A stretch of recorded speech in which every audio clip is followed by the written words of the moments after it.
আসসালামু আলাইকুম। সকল ধর্মের সকল বর্ণের ওপর 2025-এর আমাদের শেষ হয়ে গেল আনন্দ আর খুশির দুনিয়া। এবার আমাদের সামনে চলে এসেছে আমাদের 2026। কেন 2026টা জানে আমাদের সব সময় happy day, happy night, happy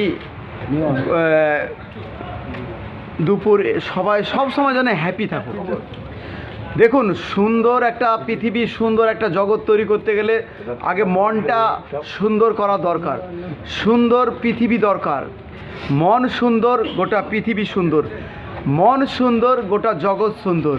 যাতে আমরা সকল স্তরের সকল বর্ণের মানুষ একে অপরের সঙ্গে একবারে কাঁঠালের আঠার মতো মেতে যেতে চাই, মানে আকৃষ্ট হতে চাই। কেন? যেমন একটা গান আছে, বলি গসন প্রিয়া সব করো প্রেম করো না, প্রেম যে কাঁঠালের আঠা লাগলে পরে ছাড়ে না। বলি গসন প্রিয়া সব করো প্রেম করো না, প্রেম যে কাঁঠালের আঠা লাগলে পরে ছাড়ে না। কাঁঠালের আঠার মতো সম্পর্ক তৈরি করতে হবে। এক বৃন্তে দুটি কুসুম। আমরা হিন্দু মুসলমান একই রক্তে তৈরি, সকলে আমরা ভাইয়ের নামে পরিচয় দিব। কারণ প্রত্যেকটা মানুষের রক্ত যেহেতু লাল থাকে, আমরা দুশ্মন নয়, আমরা সকল সম্প্রদায়ের সকল বর্ণের মানুষ একই মাটি থেকে, একই রক্ত থেকে আমরা তৈরি। অতএব আমরা সকলেই ভালোবাসা দিয়ে আমরা নতুন পৃথিবী 2026, 2027, 2028 পরপর আমরা সুন্দর একটা সম্পর্ক তৈরি করব, একটা ভালো রাখার জগৎ তৈরি করব। এটাই আমাদের চাওয়া, এটাই আমাদের পাওয়া।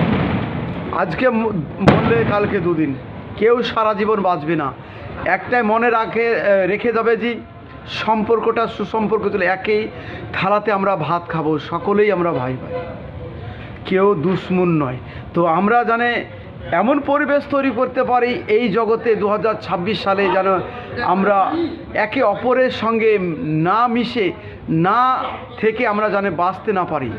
সকলেই কিন্তু একই বর্ণে বর্ণিত হতে চাই। আমাদের 2026 যেখানে আমাদের খুশির সংবাদ আসবে, সেখানে 2026 যেখানে আমরা মিলেমিশে একাকার হয়ে মিশে যাব আমরা এই পৃথিবীতে 2026 সালে।